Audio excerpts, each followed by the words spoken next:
放魂灵无效。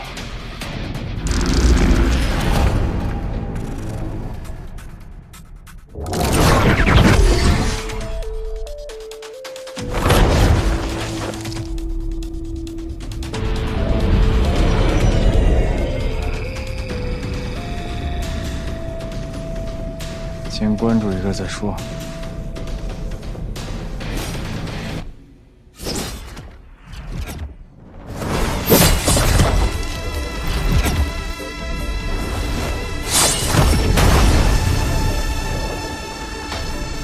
原来如此，炼气的初期阶段，化物要不是长时间喂养，那把小刀早就断了。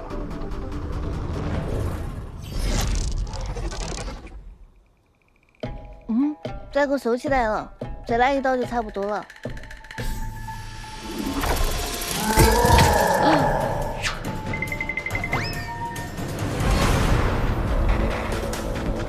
张楚岚，你说的对，这5个人每个人都不能掉以轻心。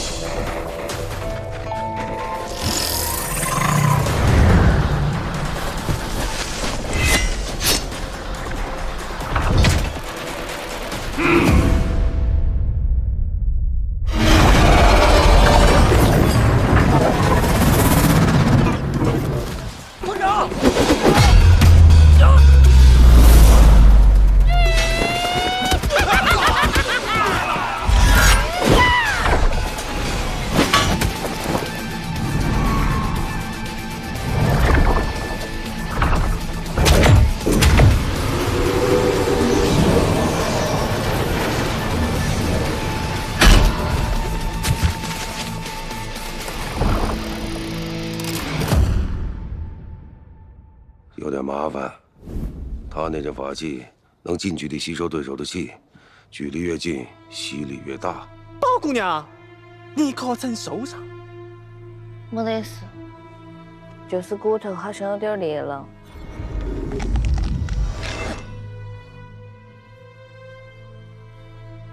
好快，动作之快，前所未见。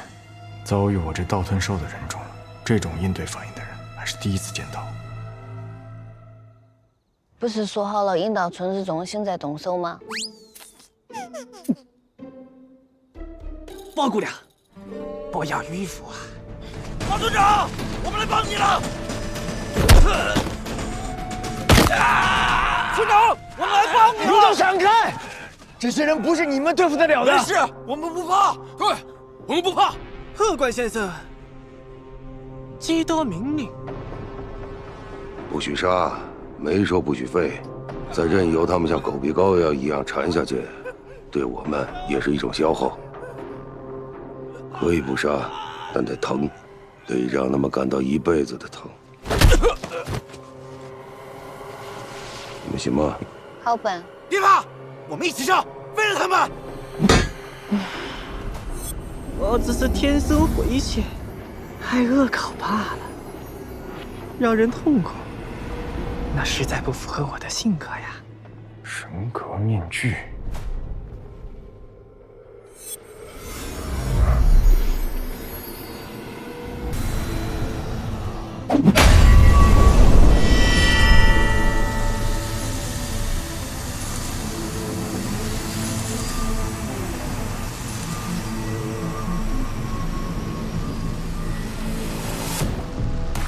上吧。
孙少生，别动手了。终于可以收拾他们了。我的魂！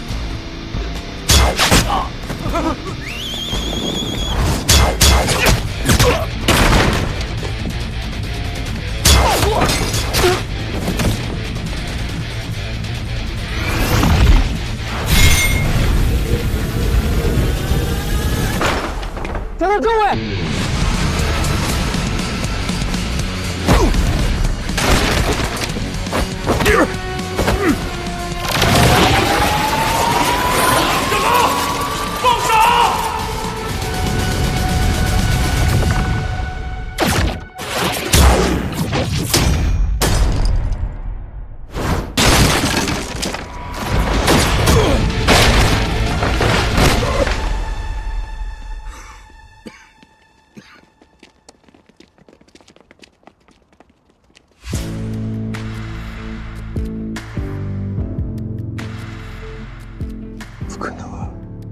挨了我的团支成功，他竟然没杀。那个黑管会封住我的一些穴道，并且抽取我的力量。但别误会，它不是我的武器，它只是我平时训练用的道具罢了。不要怕，他就一个人，大家一起上，干死他！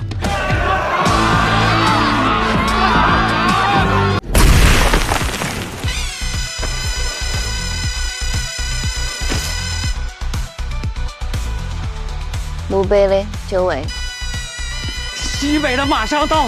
哎呀，最近缺乏锻炼，这体力下降的啊。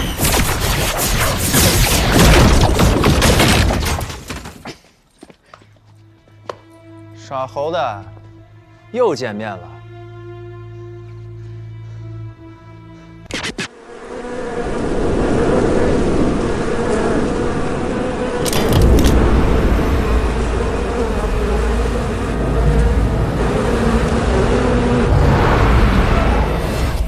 马蜂，笑话。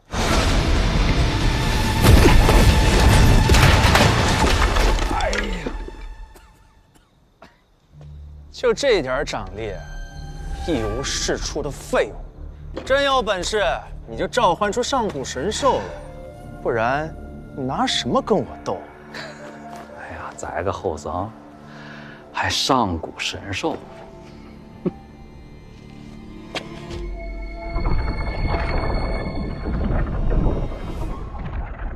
的确，禽兽师在过去一人眼里是最让人瞧不起的。不过有意思的是，随着现代科技的发展，大多艺术都已衰落凋零，但禽兽师反而可以利用现代的文明更进一步。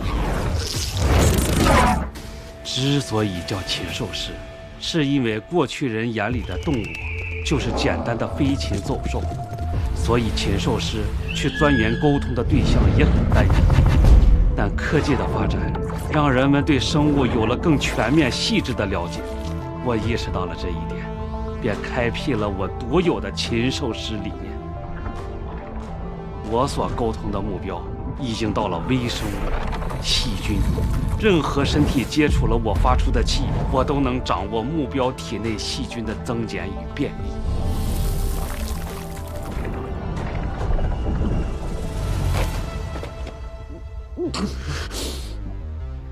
这是爷一个人的流派，叫我生物师更合适。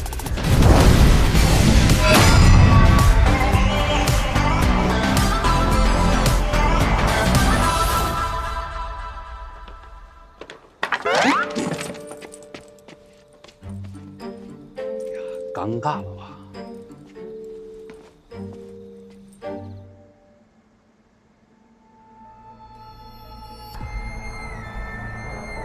地形先在地下让人给办了，裘让的流金如意也被他抢走了。张楚岚倒是没骗我，高手。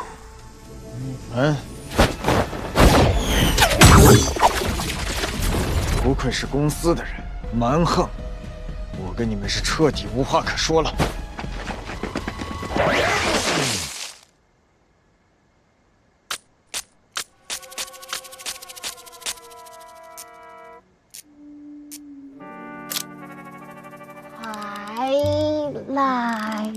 抓我呀！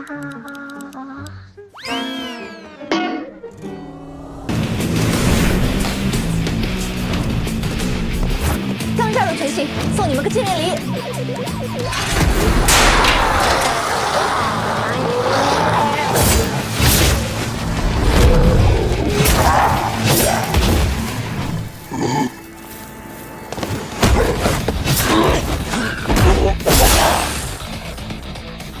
尼玛又来！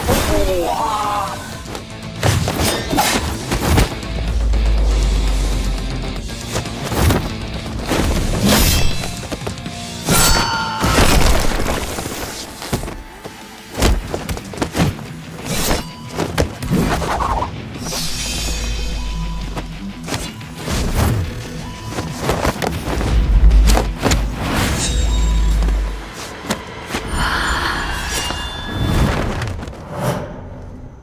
宝宝，可别轻敌啊！对方可是刮骨刀下河，他可以激发人的原始冲动，让人不断沉沦。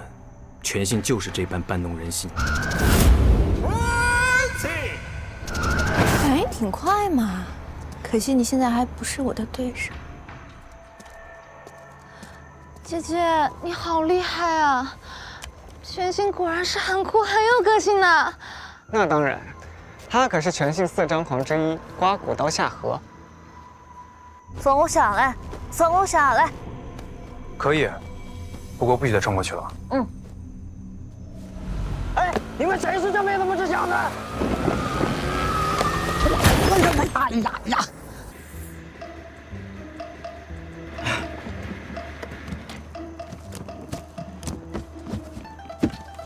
说好让你等我消息吗？对讲机串屏了。你们忙你们的。站住！徐三，这就是你要的人吧？没错。既然张楚岚追回来了，所以今天的协议作废，我们哪儿都通，必须把你们都带走。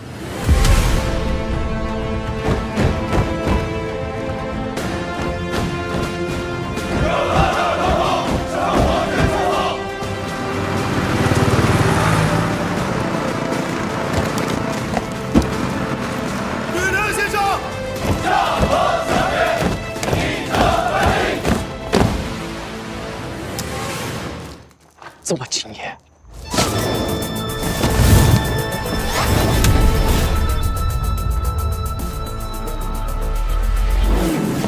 想抓我们没那么简单，我们今天一定要把张楚岚带走。土拨鼠，快去抢张楚岚！宝宝，快点救我！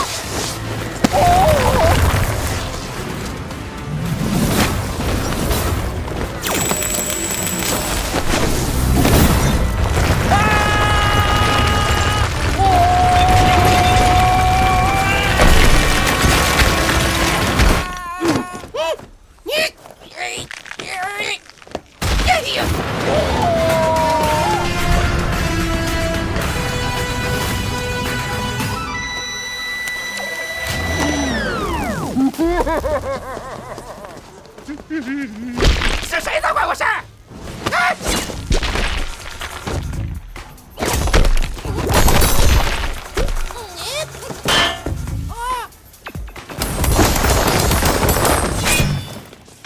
有球！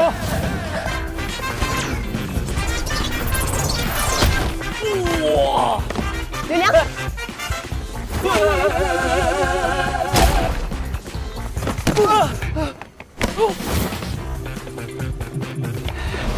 他们去过山城那边了，把他们打下来！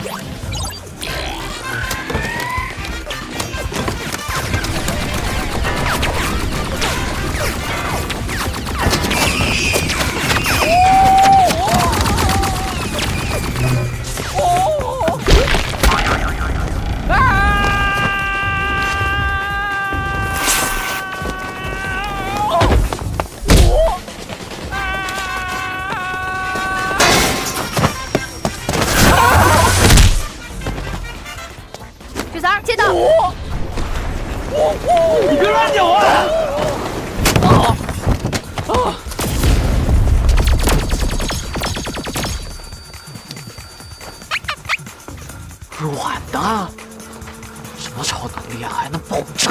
快走！徐三，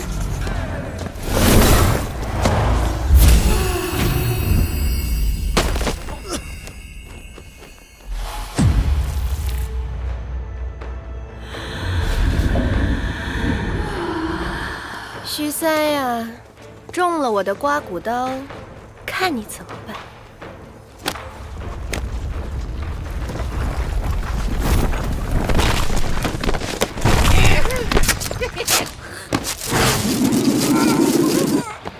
没事吧？走开，一会儿会很危险的。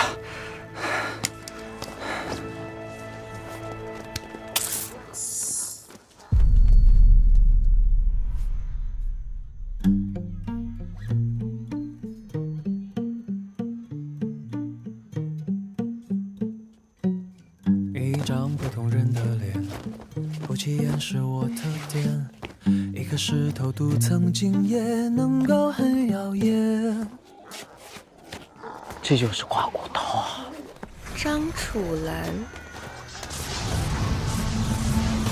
宝儿姐救我！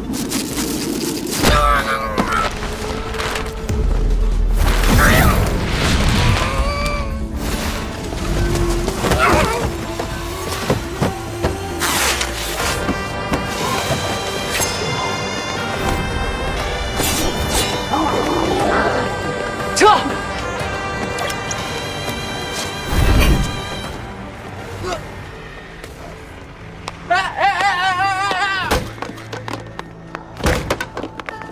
哇！能不能让我自己选条路？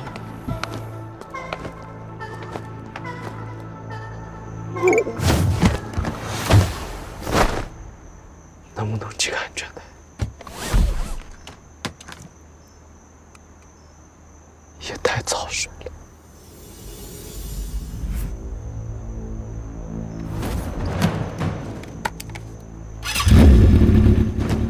好了。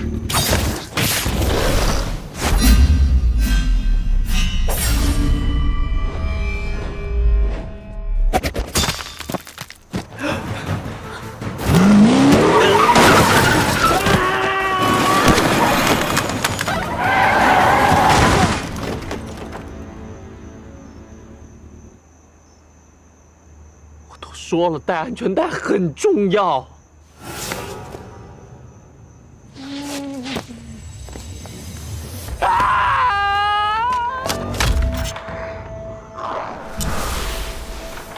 吕吕，救我！怎么说我是全系的一员啊？你是全系，我就要救你吗？你根本就不知道什么是全系。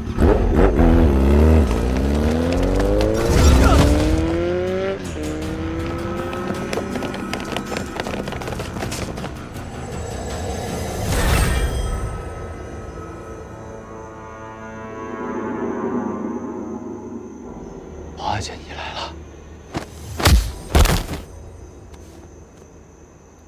哦。不接我电话。宝儿姐，宝儿姐，我错了，宝儿姐，宝儿姐，宝儿姐，你不要杀我啊，宝儿姐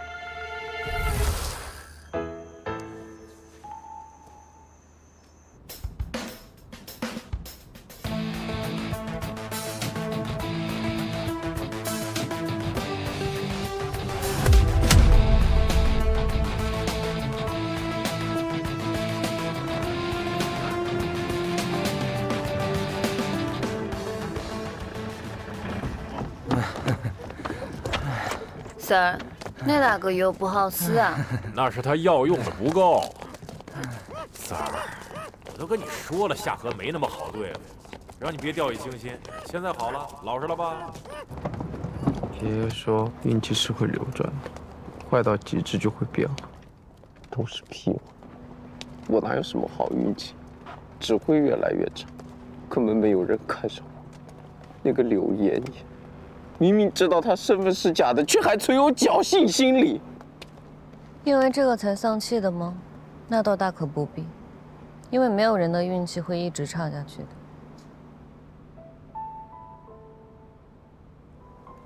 而且，你居然在安慰我。我之前一直以为你是个阴森，有的时候还疯疯癫癫的人，没想到你居然是个好人。你之所以这么倒霉，并不是因为运气差，而是因为你是个脑残啊。把它放下。你到底是有多少才会相信自己这种货色会有姑娘投怀送抱？你瞧你长得一脸倒霉相，一身行动200块钱就打发了，陌生人愿意跟你在一起，总要图你点什么吧？你浑身上下一无是处，真当自己镶钻了吗？怎么样，安慰到你了吗？别装死，起来。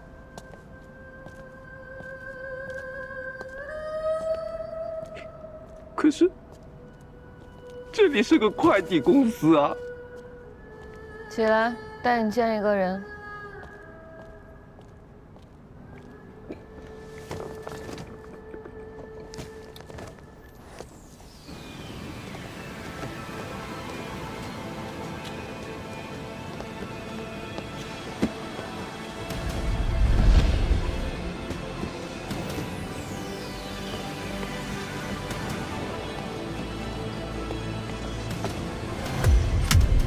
张楚岚，你们这是干嘛的呀？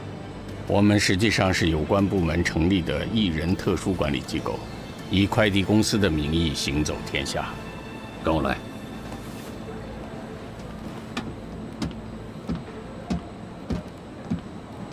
那抓我的那些人呢？他们又是什么人啊？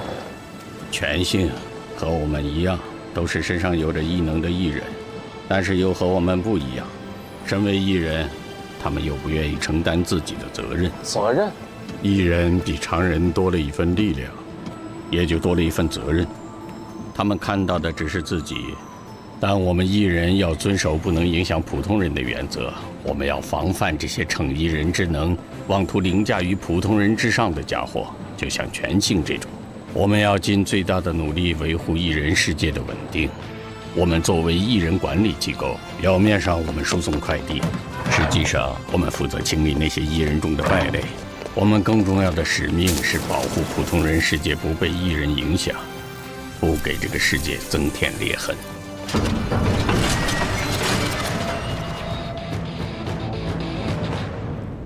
穷则独善其身，达则兼济天下。能够维护住这眼前日复一日的平和景象，就是我们哪都通存在的最大意义。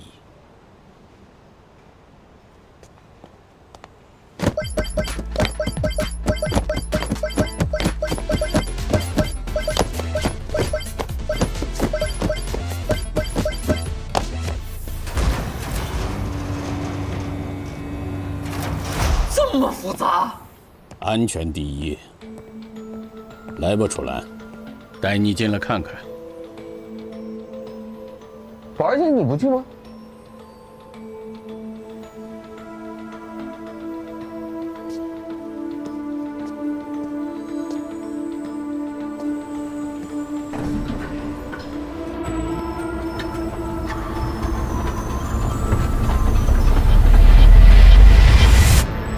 欢迎来到新世界。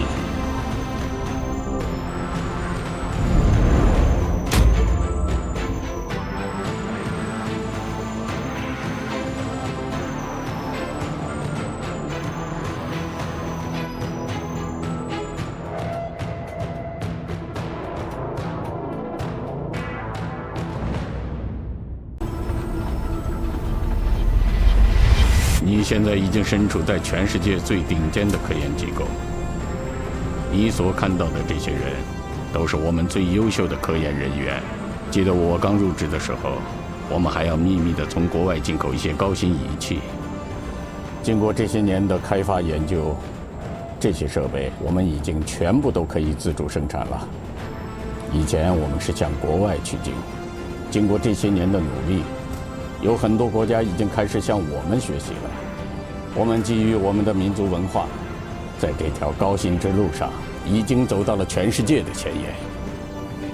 可是哪都通不是个快递公司吗？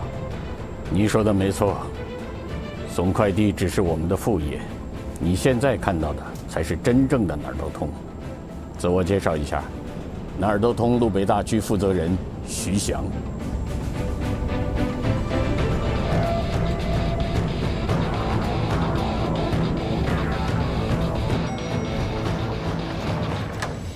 全性这样对普通人世界进行破坏，我们哪儿都通是绝对不会姑息纵容的。对于逃跑的全性之徒，我们已经发布了抓捕令。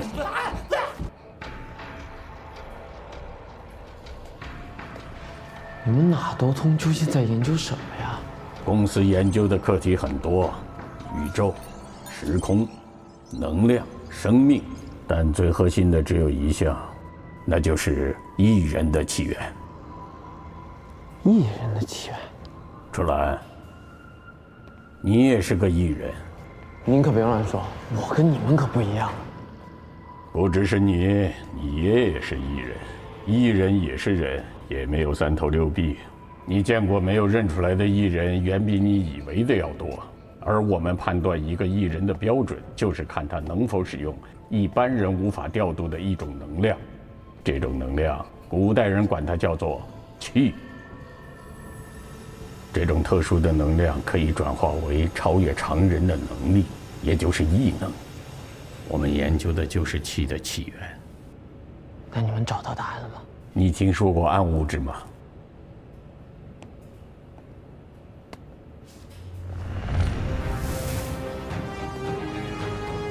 宇宙分显宇宙和暗宇宙两个部分组成。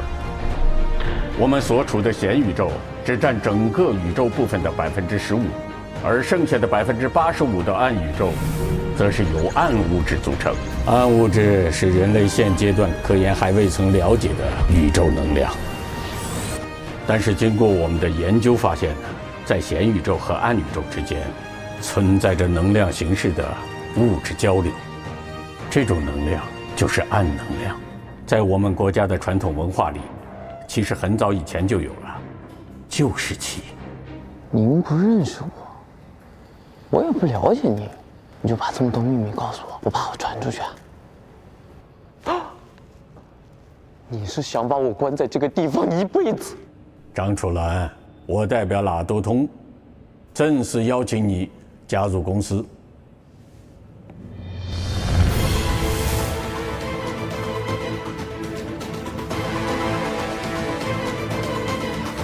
你别开玩笑了，我就是一个普通的大学生，我下午还有课，先走了。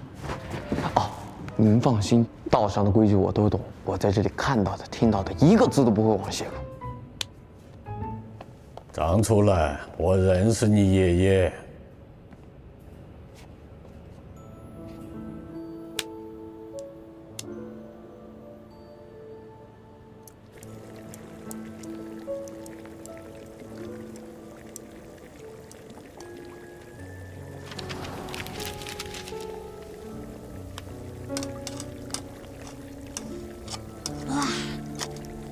老爷子，你的第一代身份证啊，该换了。孙主任，啥第一代、第二代呀，不都是一样用吗？再说我都这把年纪了，你说，别新证没下来，我人先下去了。来，今天来啊，还是有件事跟你商量啊。你看楚岚呢，年龄还小，父母呢又不在了，您老也这么大年龄了，咱县里有个寄宿学校，要不要把楚岚送到那里？也有老师帮忙照顾，包吃包住，不光有老师教文化呀，还有一帮小伙伴陪他玩呢。您说行不行啊？我就这么一个宝贝孙子，只要我活这一天，我就不会把他送到别的地方去。谢谢。哎，老爷子，我刚才看身份证，你都快90了吧？你说万一哪一天你要是有个3长2短的，这楚岚也没人照顾。那呸！我身体硬朗得很呢，你瞧瞧。我说主任，别看你年轻，咱俩打一架试试，你不一定打得赢我。我肯定打不过你。哇！哎呀，来，爷爷，我来。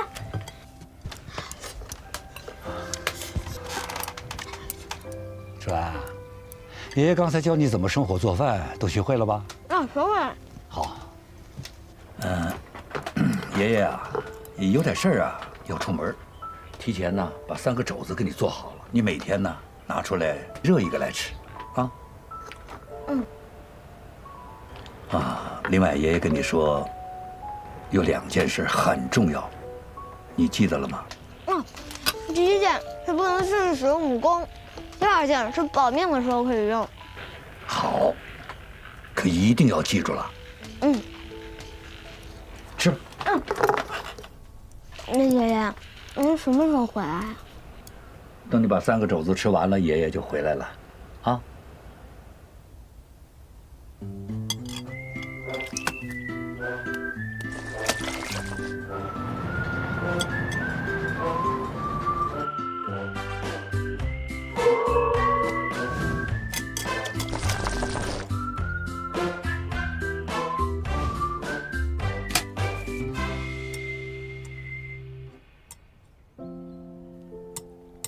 最后一只肘子也吃完了。爷爷今天几点回来啊？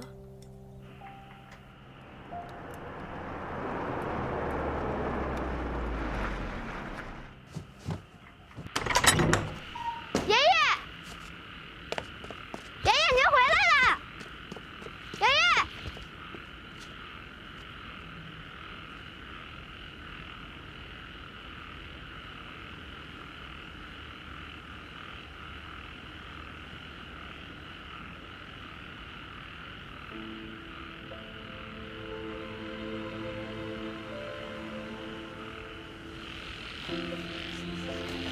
爷爷，你怎么了？爷爷，你怎么了？爷爷，您醒醒！爷爷，您醒醒！爷爷，咱俩回家！爷爷，哎呀，爷爷，爷爷，我求你了，您醒醒吧！爷爷。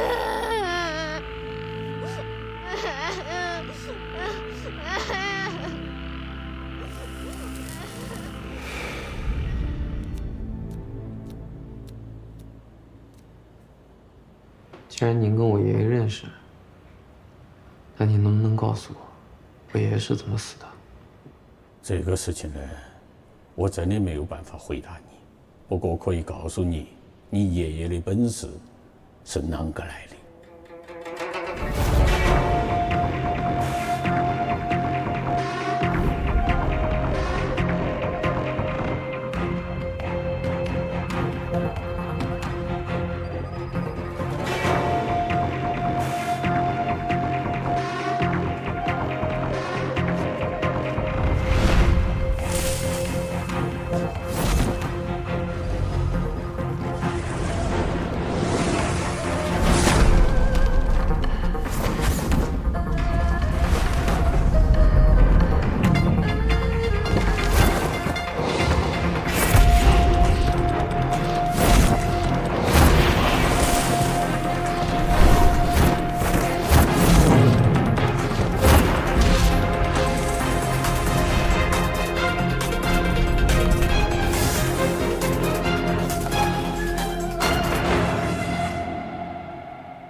小蜘蛛，小蜘蛛，师爷叫您过去。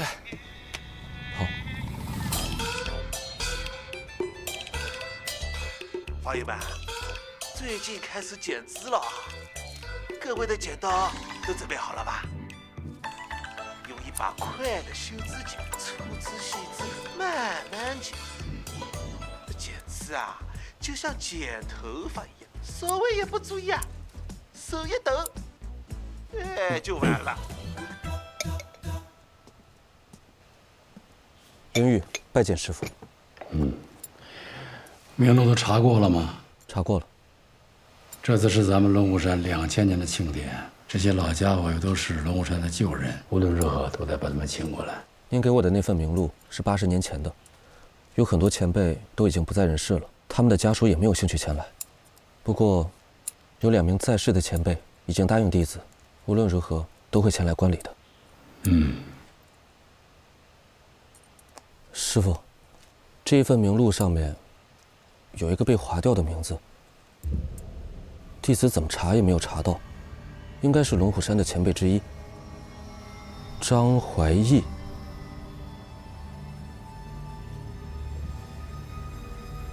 师傅，您认识这个人吗？既然名字已经划掉了，你就不用管了。啊，对了，我还有早课，我去了。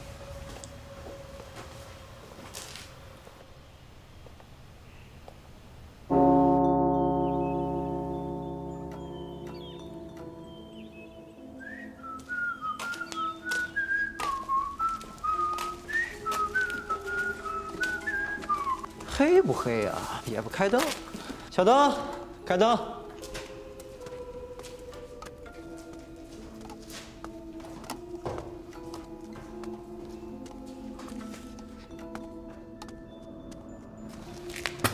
龙爷，方爷，吃饭了。红爷，来啦！哎，来了。王爷啊，你找我有事儿吗？红爷，你有过那种还没起念头，却一下就被拽进内井的时候吗？被动进去的？那你的内井都看见什么了？我看见一辆甲申年的火车，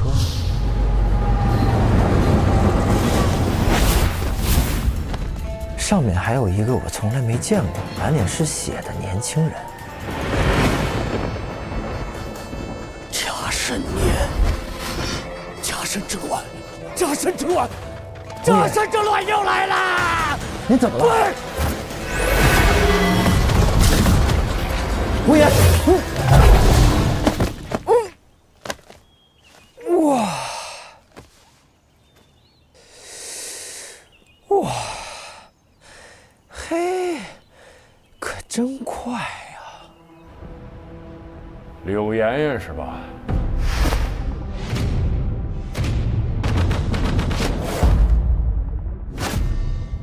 湘西柳家的唯一传人，傀儡术闻名天下。几个月前，你老爸找到我们，说你离家出走了，让我们帮忙找人。但他做梦也没想到的是，你竟然加入了全兴。关你屁事！我对他们了解是不多，我对你们了解倒是不少啊。打着快递公司的幌子，专门找艺人的麻烦。我看见你们这副嚣张的样子，就觉得不爽。你叫徐四是吧？等我出去了，我一定投诉你。你搞清楚，现在是我在问你话。告诉我全兴这次的行动目的，我就放你走。我不告诉你，又能把我怎么样？谁让你进来的？出去！你问你的，让他听就是了。你好歹也是湘西柳家的后裔，全兴到底有什么好值得你这么去维护他们？湘西柳家怎么了？我们的傀儡术早就应该消失在这世上了，就为了什么狗屁传承，非要我继承下来。从小到大，我唯一的朋友就是傀儡，除了家里人，我就没接触过别的活人。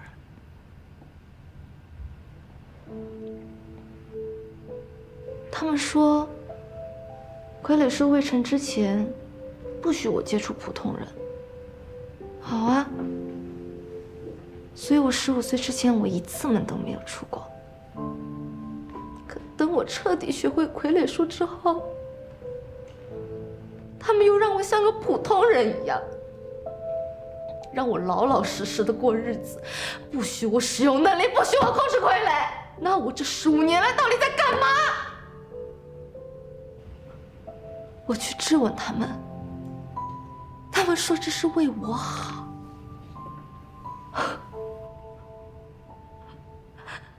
他们说什么我就做什么，那我和被控制的傀儡有什么区别？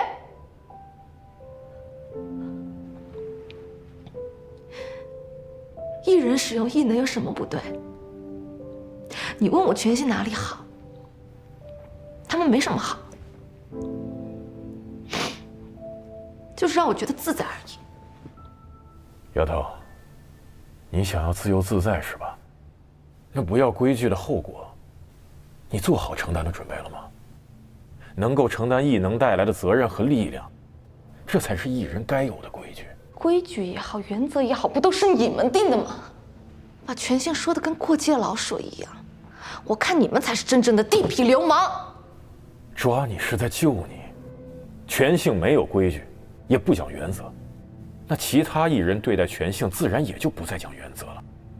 权性的仇人不计其数，一旦权性的门人落入任何人手里，任凭怎么惩治，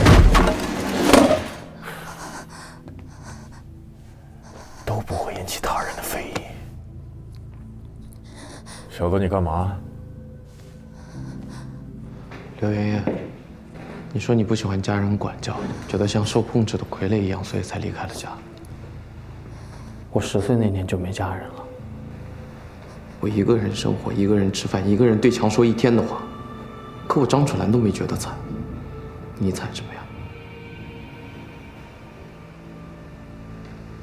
我就想平平淡淡过完这辈子，哪怕是混吃等死。我就这么一个小小的愿望都被你给搅黄了。如果不是因为你偷了我爷爷尸体，我本来可以平凡的过完这辈子。告诉我，全心要我爷爷尸体干嘛？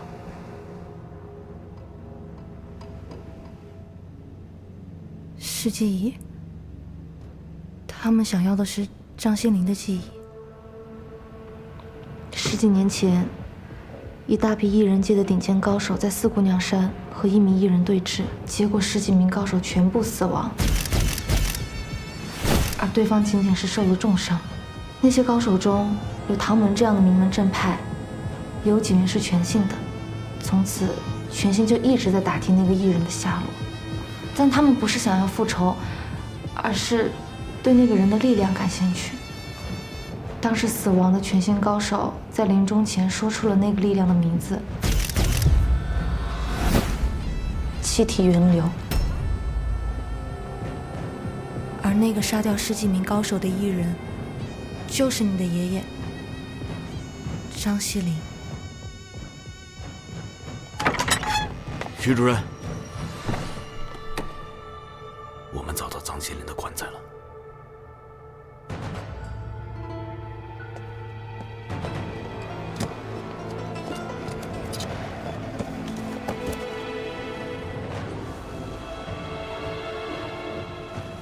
打开。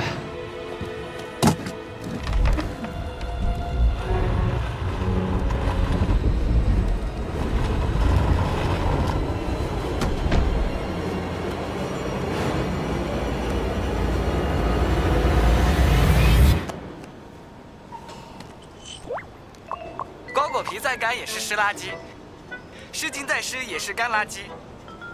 我们用的东西是垃圾。张西林的尸体我们已经用完了。有件事情特别困扰我，张楚岚，你说你爷爷现在属于干垃圾还是湿垃圾呢？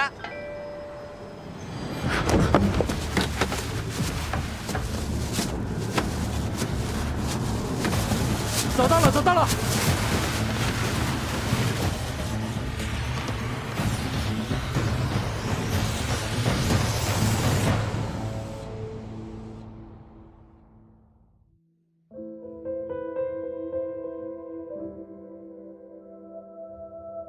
楚岚，不管遇到什么困难，一定要抗住，不丧气，要忍，忍，还是忍。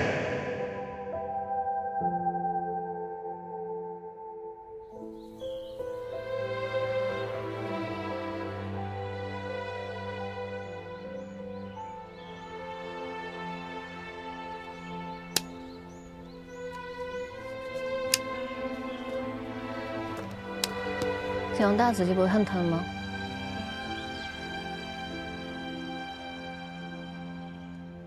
那你告诉我，我应该怎么做？你不应该打自己，应该找到那些伤害你的人，打他们才对。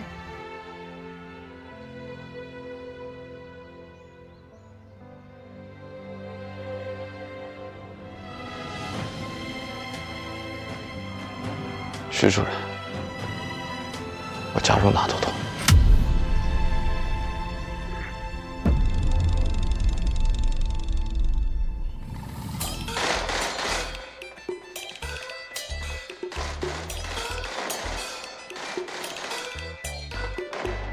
有锯吗？我来把锯。好。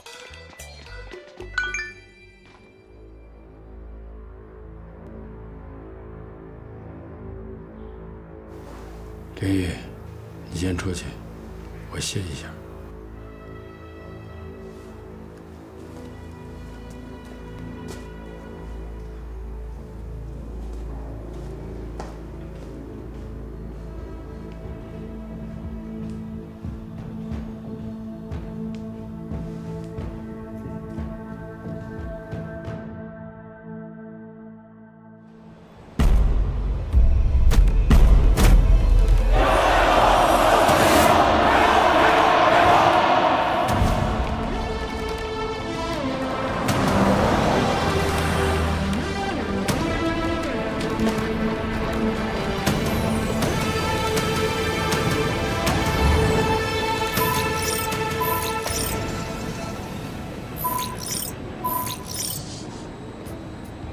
这里是入库区，在这里接受订单、检查货品之后才能分配入库。你的工作很简单，按这个就可以了。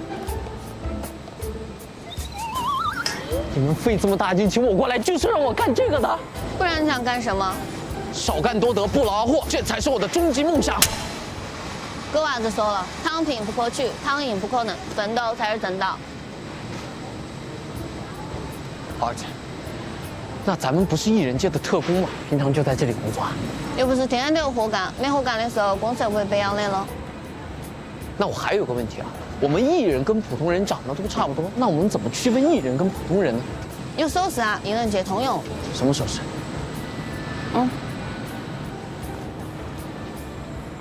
这么简单啊？才学会啊！宝宝，出点事儿，你跟楚岚跟我来一趟。艺人隐藏在普通人中生活，哪儿的通作为管理机构，会有相关注册登记，对每个艺人进行统一管理，确保艺人行为不会影响普通人世界。每个艺人都会有相应编码。那我也会有自己的编码？当然了。Sir， 先用你的登录一下吧。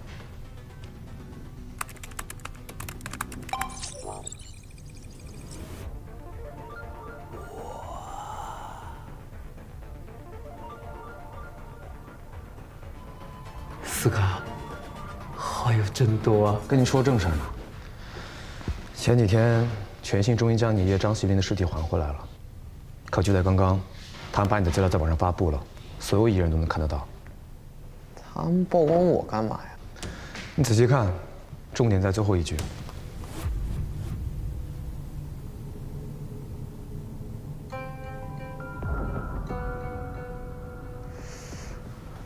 这个气体源流我倒是听柳妍妍说过，不过它到底是个什么呀？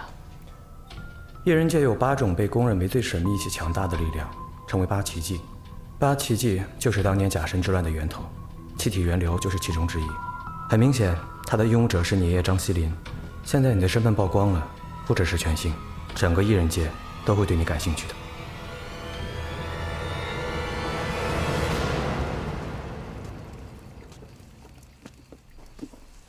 老天师，您怎么还没睡啊？老天师。哎呀，这都几点了？你是不是要学我不睡觉？小青子、小雨子，你们先出去。是。师弟啊，我也睡不着，过来找你喝杯酒。师兄，你这是怀疑的，他人不在，但龙虎山总得给他留个位置。也是啊。师父收了那么多的徒弟，咱们三人的关系最好了。若不是他惹出这般祸端，我也不至如此。咱们三人在这龙虎山几十年到今日，岂不快活？这杯敬你。你身体虽然这般状况，却谨记师父的教诲，这许多年都没有轻生，转眼你我100岁有余啊！这都是修行的福报。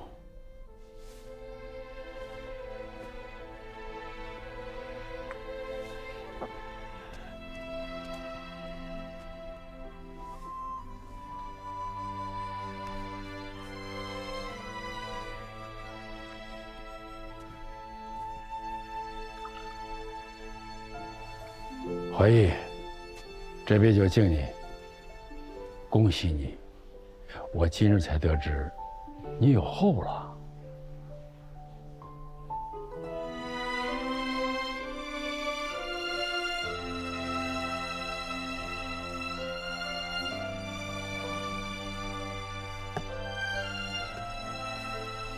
他要还在就好了。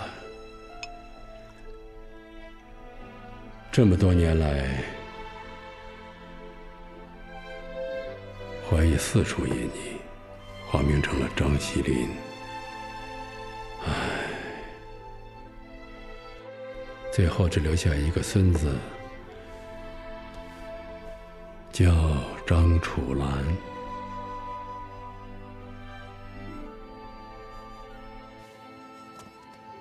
出什么事了？哎呦，灵玉呀，你可来了！这师傅跟师叔在里边喝酒都喝2个小时了，还没出来。叫人也没人应，我这担心的很。师傅最宠你了，要不你去看看？师兄，你是怕闯进去之后被骂，所以才叫我过来顶包的吧？你臭小子，你说什么呢？我是那样人吗？咱们都是亲传弟子，分什么你我？快去，去，快点！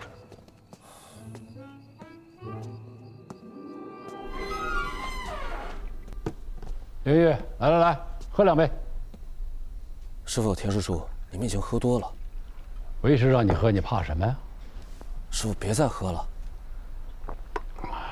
哎，你这个徒弟啊，哪儿都好，就是太认真了，太认真了。师傅，田师叔，你2位的话，弟子怎么越来越听不懂了？外面天色也不早了，赶快休息吧。啊，你不懂不要紧，以后就会懂了。你明天下山去趟新浦市，帮为师找一个人。你试试，看他够不够资格。什么资格？继承天师都的资格。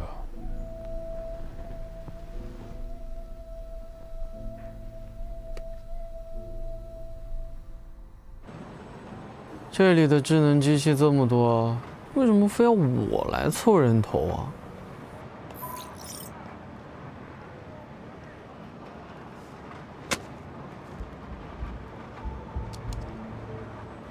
张楚岚，你谁啊？你爷爷张锡林对吧？我开门见山了，会气体源流吗？我也开门见山了，不会。你爷爷没教你啊？这个东西被你们说的这么厉害，我要是会的话，怎么会被全信抓走呢？而且我敢保证，我爷爷也不会这什么狗屁气体源流。他要是会的话，也不至于带我东躲西藏这么多年。张楚岚，你爷爷本事大了，10几年前在四姑娘山发生了一起大案，10几名艺人死在现场，全都是高手，而凶手呢？停！你这个故事我已经听过了，你就想告诉我凶手是我爷爷，对吧？这个案子我跟了10几年，昨天才知道凶手就是你爷爷，张锡林。你们口口声声说凶手是我爷爷，证据呢？案子发生在当年的白鹿，对吧？而你爷爷也是在第2天晚上去世的，对吧？你刚才也说了，案发地点是在路南的四姑娘山，而我爷爷是死在路北的老家，这中间相隔了几千里，所以我爷爷跟这件事一点关系都没有。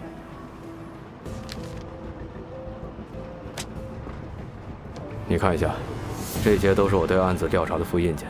你爷爷在最后2页，在你心里，他是爱你疼你的爷爷，但在艺人间，在这个世界的公序良俗下，他是个背着10几条人命的恶棍。他带你东躲西藏，无非是在躲他的仇家，也是在躲哪都通。还有，你不是问我是谁吗？我跟徐翔一样，我是路南地区的负责人，我叫廖忠。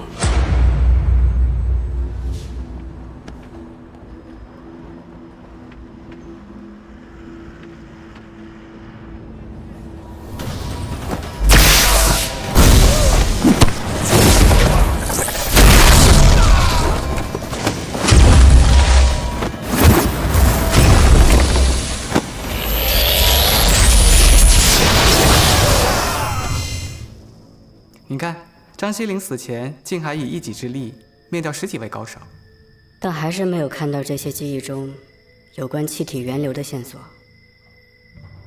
这得慢慢来。还得等多久？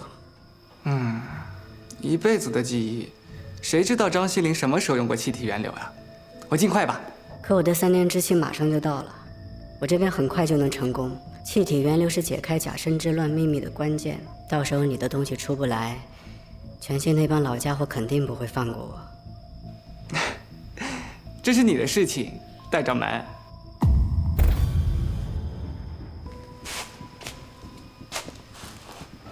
如果我被搞掉了，你也活不了的。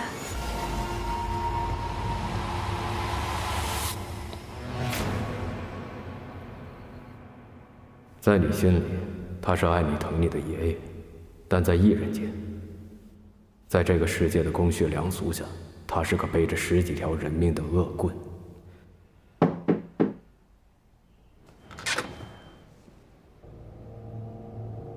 人呢？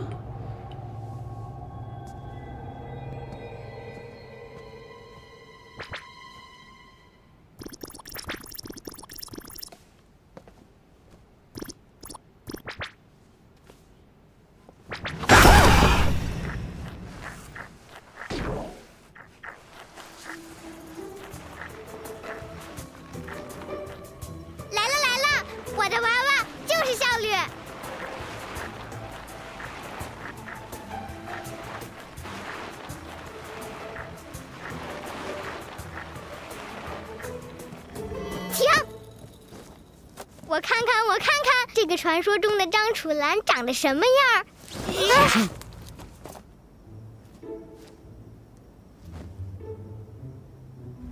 又是权信，你们有完没完啊？我们才不是权信呢！我们对你没有恶意，只是我们的会长想见见你。他不会跟你们走的。奉家师之命，我们会把张楚岚带回去。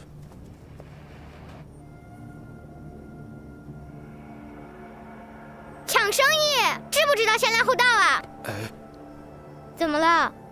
我说错了吗？他们可不是一般的艺人，这下难办了。3个道士，大晚上的 cosplay 啊！我告诉你们啊，我呢就只是一个普通的大学生，我明天还有课，先回去了。小师叔，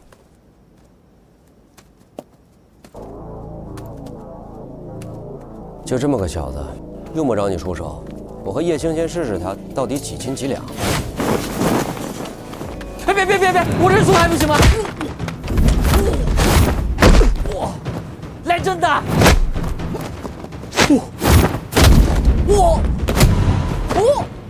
你不是会气体源流吗？你打他呀！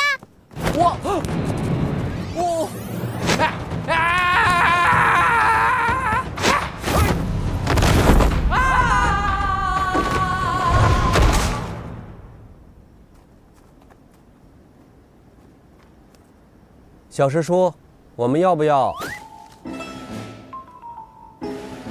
继续？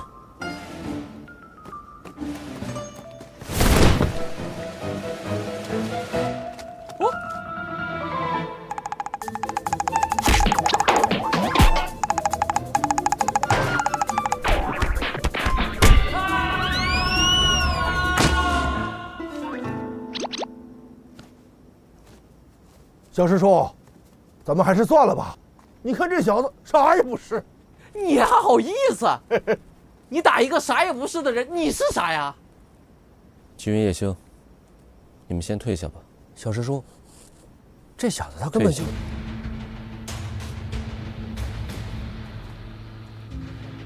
哦，你又要干嘛？真不知道师傅为什么会看上你这样的人。你早说呀！你师傅看上我了。你师傅多大？叫什么名字？改天我去拜访拜访他。张楚岚，你闭嘴！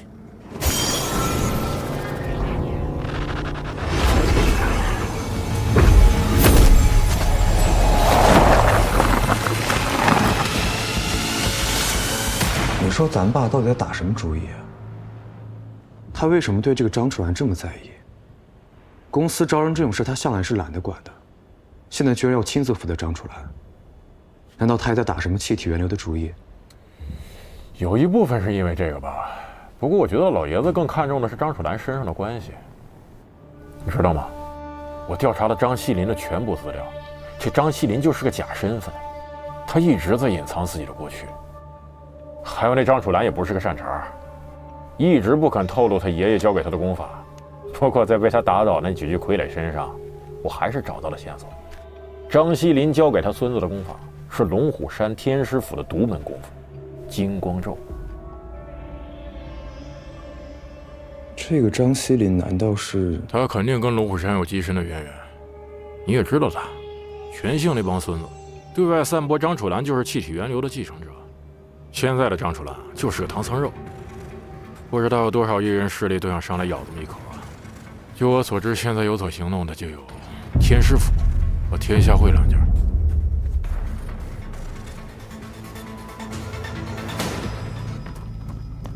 你也会这个，我也会，咱俩一家人，别打了。谁跟你一家人？我爷爷从小就教我这个，不是一家人怎么可能会？不信我给你看啊。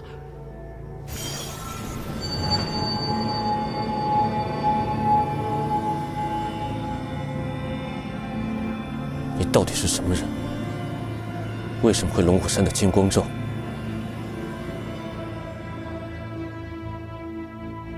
这个叫金光咒啊。还有，你爷爷是谁？让他和你一起到龙虎山请罪。都是一家人，说请罪这个话就见外了哈。龙虎山的金光咒不能外传，不管你爷爷是谁，都是龙虎山的叛徒。怪不得你也这么不堪。原来他也是这样的人，真是遗传。你爷爷才叛徒，你全家都叛徒。